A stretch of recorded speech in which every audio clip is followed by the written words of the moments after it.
Graça e paz, irmãos.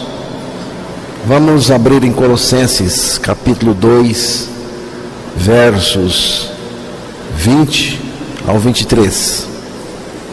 Vamos ouvir a leitura da palavra de Deus.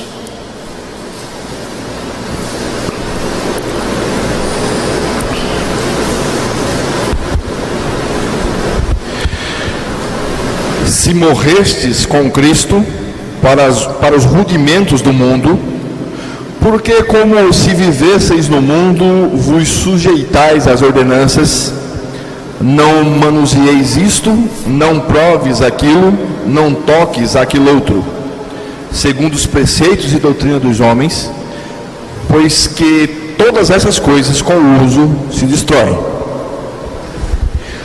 Tais coisas, com efeito, têm aparência de sabedoria, como o culto de si mesmo e de falsa humildade e de rigor ascético, todavia não tem valor algum contra a sensualidade.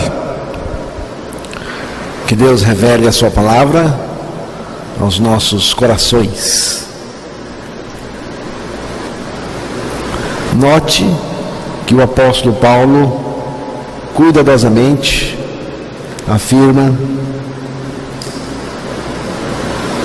que a nossa crucificação com Cristo é um fato consumado. Em Colossenses capítulo 3, verso 3, o apóstolo Paulo não deixou espaço para ninguém ter dúvida em relação à nossa morte com Cristo na cruz. Porque já estáis mortos. A palavra de Deus crê a nossa morte com Cristo. Se um morreu por todos, logo todos morreram, diz a palavra de Deus. A palavra de Deus está afirmando que todos morrerão. E o meu crer depende dessa afirmação da palavra de Deus. Se Deus está afirmando que todos morreram com Cristo na cruz, é porque todos morreram mesmo. Ou Deus não sabe o que fala, não sabe o que está falando uma coisa que não aconteceu, que não é daquele jeito. Mas Deus sabe o que fez e sabe o que fala para nós.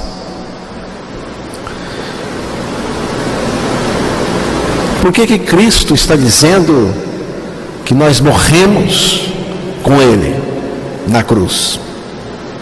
Porque Ele mesmo nos recebeu em seu corpo na cruz, e ao morrer por todos, levou esses todos a morrerem com Ele. Eu estava lá e morri com Cristo. E você? Você crê? Baseado no fato de termos sido crucificados com Cristo, estamos mortos para o pecado e libertos verdadeiramente. A morte em Cristo é um fato, tanto quanto a morte de Cristo é um fato. Se você crê que Cristo morreu crucificado e não crê a sua crucificação com Cristo, você está meio ruim das ideias. Porque se você crê que a morte de Cristo é um fato, aconteceu, então a sua morte com Cristo também é um fato e aconteceu. Porque se deu na mesma cruz, no mesmo momento, porque nós estávamos em Cristo. A nossa morte com Cristo é uma realidade consumada, mas precisa ser considerada por nós para vigorar em nós.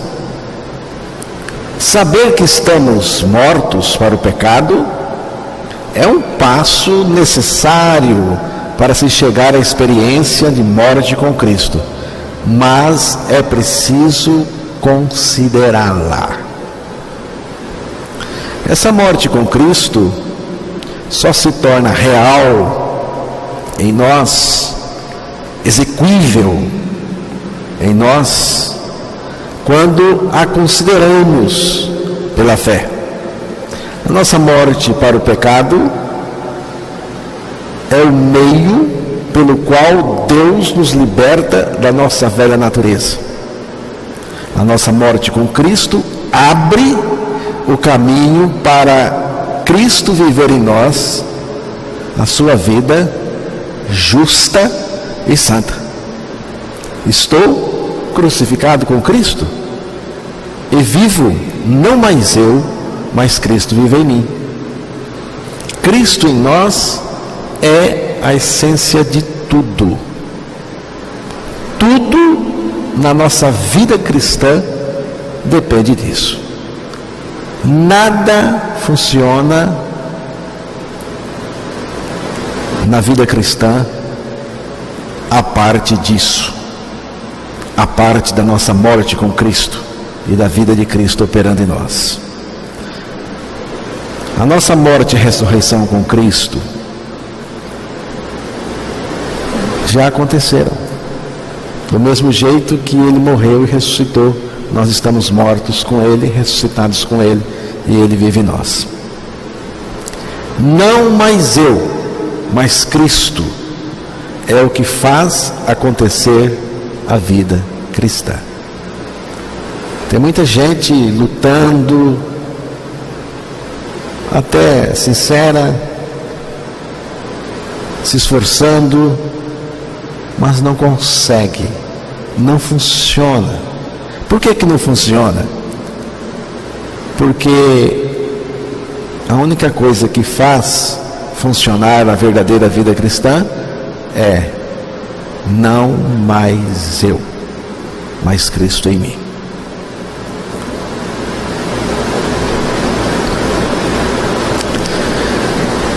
Mas parece que o apóstolo Paulo, na leitura que foi feita para nós no início, levantou uma suspeita acerca da morte com Cristo, dizendo: se morrestes, se, pois, estáis mortos, será que vocês estão crendo de fato ou estão apenas administrando esta ideia da nossa morte com Cristo? Administrando como uma ideia teológica e doutrinária. A nossa morte com Cristo não é para ser administrada, mas para ser crida, experimentada por cada um de nós. Esta nossa morte com Cristo é importante demais, é essencial, é imprescindível, é insubstituível, tanto na nossa experiência, como também na nossa pregação.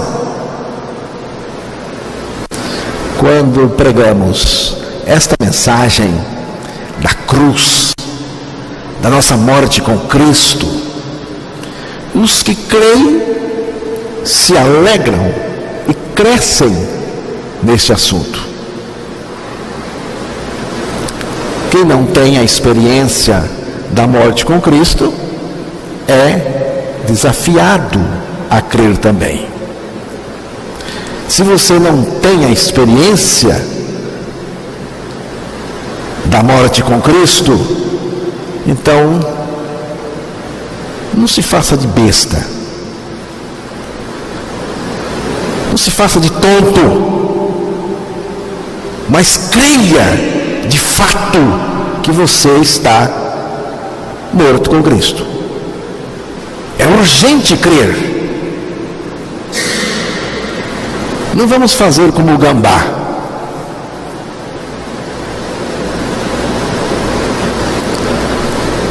Um dos métodos de defesa do gambá, quando está em perigo, é deitar-se imóvel e fingir-se de morto, para que o seu perseguidor creia que ele morreu. Ele finge-se de morto.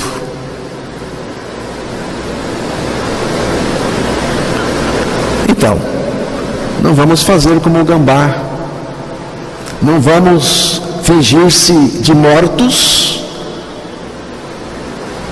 mas estarmos mortos de fato para o pecado e vivos para Deus em Cristo Jesus.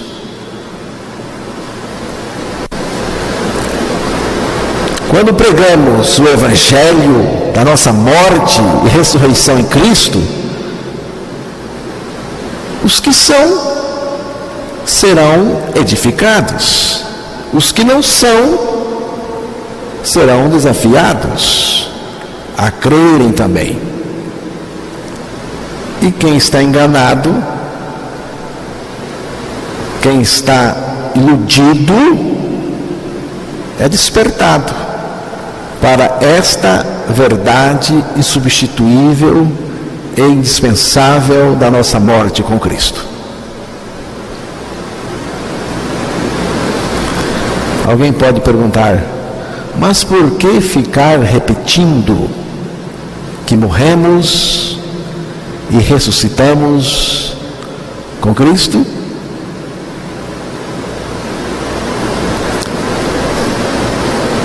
Por causa do gambá. Não só por causa do gambá crente. Tem uns gambás que são maravilhosos, crentes. Mas também porque, ou principalmente, sobretudo, porque é essencial. Jesus foi repetitivo nesta mensagem. As Escrituras são repetitivas neste assunto. O próprio Deus, em sua palavra, nos ordena a sermos repetitivos nesta mensagem da cruz. A única coisa que salva o pecador é a sua morte e ressurreição com Cristo. A única coisa nova que Deus tem para nós é a vida de Cristo em nós. Hoje vou na reunião porque eu quero aprender algo novo. Eu quero algo novo. Quero uma lição nova. Deus só tem uma coisa nova. Ele até chamou de novidade de vida. É a vida de Cristo. Ela é a coisa nova de Deus para nós em todos os momentos. Para mim não é penoso falar as mesmas coisas, porque nos dá segurança. É assim que diz a palavra em Filipenses capítulo 3, verso 1. Vamos ouvir este texto.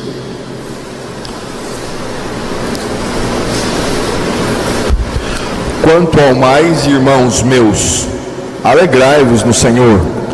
A mim não me desgosta e é segurança para vós outros, e eu escrevo as mesmas coisas. A repetição é uma maneira eficaz de ensinar. Cristo crucificado, na sua mais vasta repetição, acabará levando o ouvinte a compreender que se acha nessa morte e ressurreição com Cristo o centro de toda a nossa necessidade pessoal. E se está aí o centro da nossa necessidade pessoal, deve estar aí também o centro da necessidade do mundo inteiro. Nós temos a necessidade dessa repetição. Ela é vital para nós. A mensagem do Evangelho é como água potável.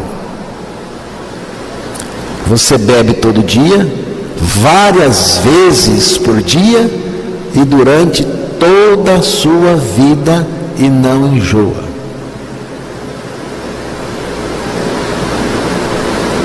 Só se você estiver doente, aí não quer beber água, mas mesmo assim terá que beber.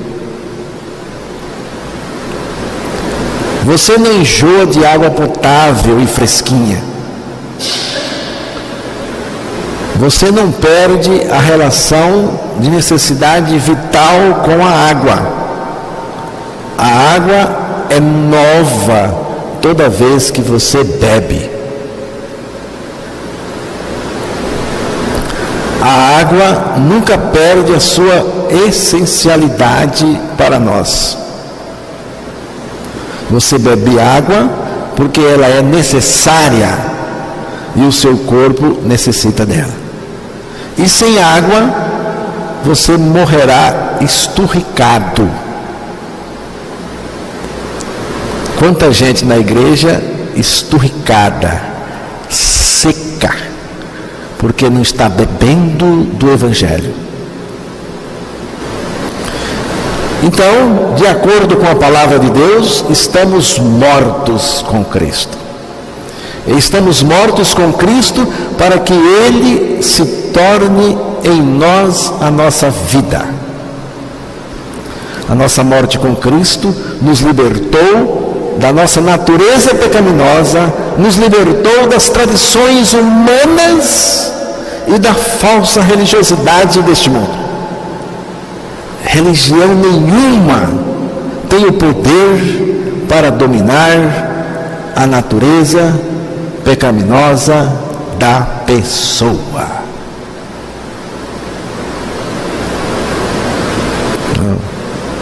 A vida religiosa é uma vida de supressão e não de libertação. É como mola. Você pega a mola e força a bicha aqui. Você solta, ela volta. E volta mais forte. Pode até machucar a pessoa. Então a religião tenta fazer isso na velha natureza, né? Só que ela volta, sempre volta, e volta mais forte. Essas cartilhas religiosas, cheias de proibições, regras inventadas pelos homens, não têm nenhum poder contra a natureza pecaminosa e suas paixões que levam à imoralidade. A obra de Deus na vida de uma pessoa tem duas portas. Eu gosto de pensar assim: a obra de Deus na vida de uma pessoa tem duas portas, uma de entrada e outra de saída. Uma é a porta da morte, da nossa morte com Cristo, E a outra é pela nossa ressurreição com Cristo, saímos pela nossa ressurreição com Cristo e saímos com a vida de Cristo em nós. Entramos na cruz e morremos com Cristo para o pecado. E saímos pela ressurreição juntamente com Cristo e com a vida de Cristo em nós. A única coisa eficaz contra a natureza pecaminosa do pecador é a sua morte com Cristo. Não tem outra coisa, irmãos. Não tem. Tá? A única coisa que funciona contra a nossa natureza pecaminosa é a nossa morte com Cristo. É o que Paulo estava dizendo ali para os Colossenses. Não adianta buscar outra coisa. Mas eu evito o pecado. Não adianta evitar o pecado sem a libertação do pecado. Evitar o pecado sem estar liberto de fato dele é como jovens apaixonados que brigam e tentam virar a cara um para o outro. Eu vou evitar de ver ele. Não adianta. Quanto mais evita, mais agitado fica. Quanto mais o rapaz apaixonado evita a moça, mais agitado ele fica, e vice-versa. É assim, meu irmão. Se você não tem a libertação, quanto mais você vai evitar o pecado, mais agitado você vai ficar. E doente, neurótico. A morte com Cristo é a nossa necessidade absoluta para quem quer viver santidade verdadeira. A morte com Cristo é uma necessidade absoluta para quem quer viver santidade verdadeira. A vida que vem da ressurreição não é legalista, não é cheia de regras, ordenanças e proibições. Esta vida que vem da ressurreição é Cristo vivendo em nós, com toda a sua santidade e pureza. Se Cristo vive em nós, tudo funcionará na nossa vida espiritual. Tudo ficará bem, mesmo que a pessoa esteja passando por um momento difícil, porque é Cristo vivendo em nós.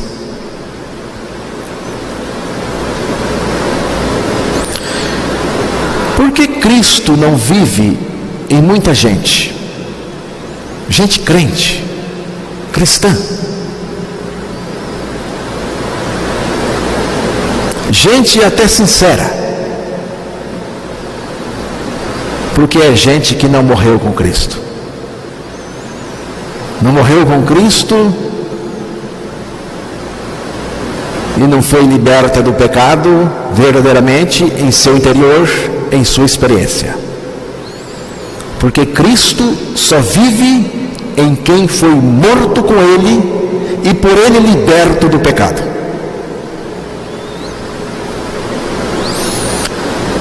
No pecado, somos impróprios para recebermos a vida de Cristo.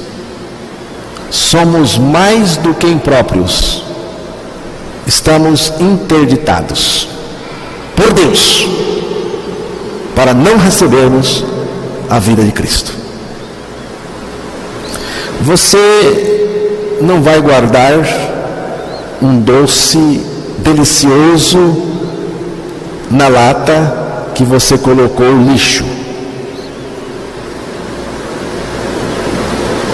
Aquela latinha da cozinha que você coloca na pia, ali você vai descartando coisas descartáveis, sujas, e vai ficando ali mosca, senta, vai ficando tudo contaminado. Eu acho que nem deveria ter latinha de lixo na cozinha.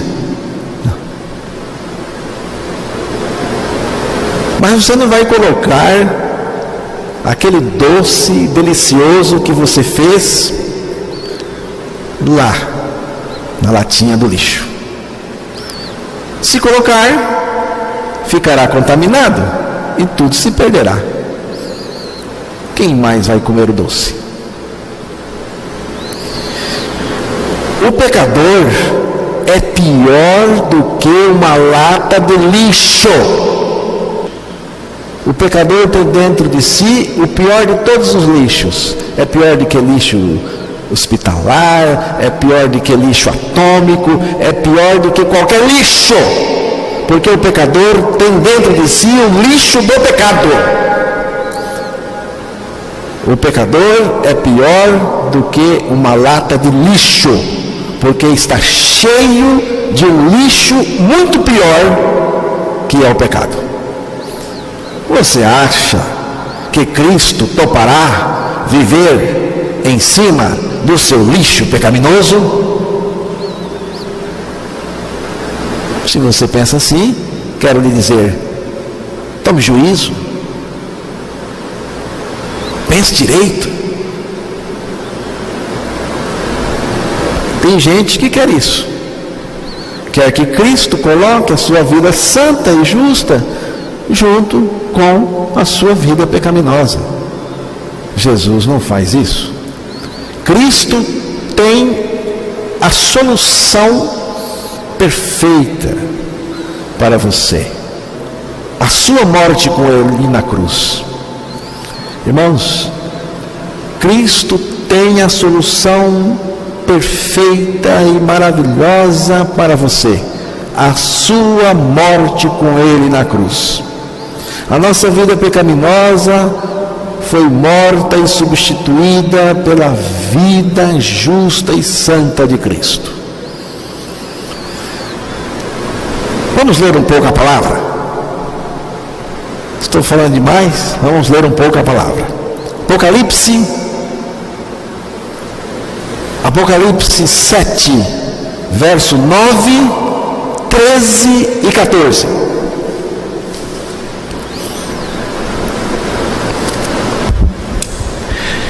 Depois dessas coisas, vi e eis que grande multidão que ninguém podia enumerar, de todas as nações, tribos, povos e línguas, em pé diante do trono e diante do Cordeiro, vestido de vestiduras brancas, com palmas nas mãos. Um dos anciãos tomou a palavra dizendo: estes que se vestem de vestiduras brancas, quem são e de onde vieram? Respondi-lhe: meu Senhor, tu o sabes. Ele então me disse: são estes os que vêm da grande tribulação, lavaram suas vestiduras e as alvejaram no sangue do Cordeiro. Quem são estes de vestes brancas? De onde vieram? Estes são os que vieram da grande tribulação e lavaram as suas vestes e as branquearam no sangue do Cordeiro. São os salvos da grande tribulação, vestidos de vestes alvas, puras e com palmas nas mãos. Palmas representam vitória e triunfo. As vestes brancas representam a pureza e a santidade da vida que Deus deu a eles. Mas todos os salvos de todas as épocas ganharam também vestes brancas. Você prestou atenção nas vestes dos salvos e santos de Deus? Qual é a cor?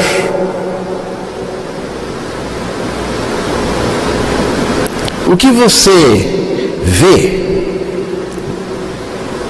nestas vestes? São vestes alvas, brancas e puras.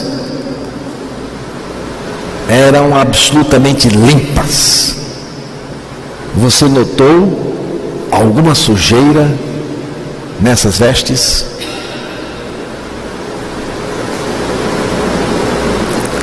Estão bem limpas? Ou mais ou menos?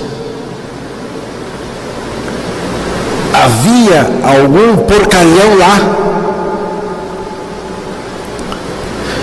Você viu algum sujo lá? Todos foram limpos, purificados, alvejados, branqueados no sangue de Jesus. Significa que Cristo removeu inteiramente a sujeira pecaminosa deles.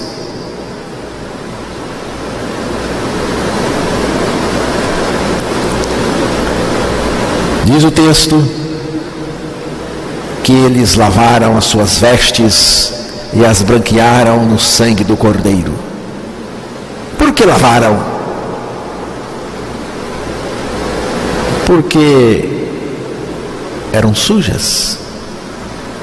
Porque eles estavam sujos.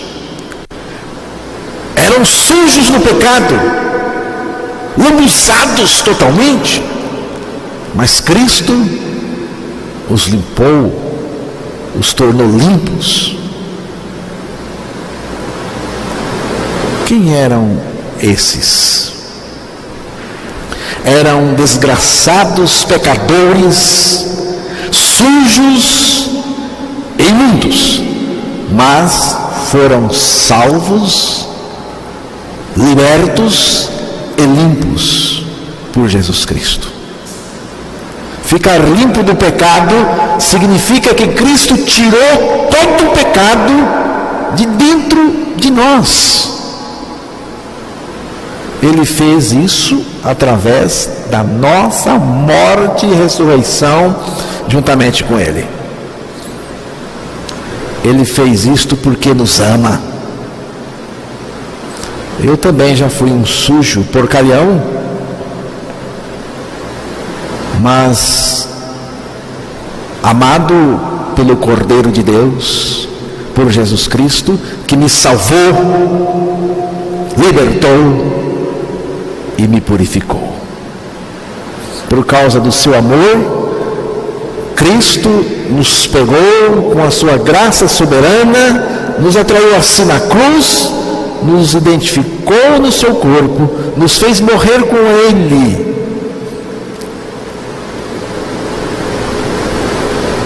E removeu de nós toda a nossa imundície, todo o nosso pecado e sujeira.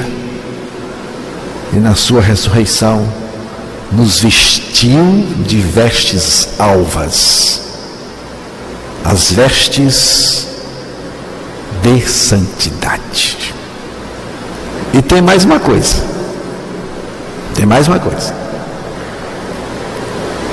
É branco.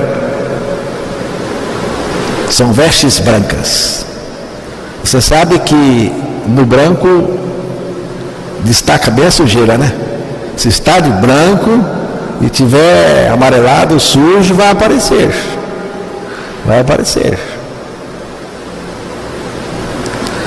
Deus colocou logo uma roupa em nós que mostraria qualquer sujeira se nós estivéssemos sujos.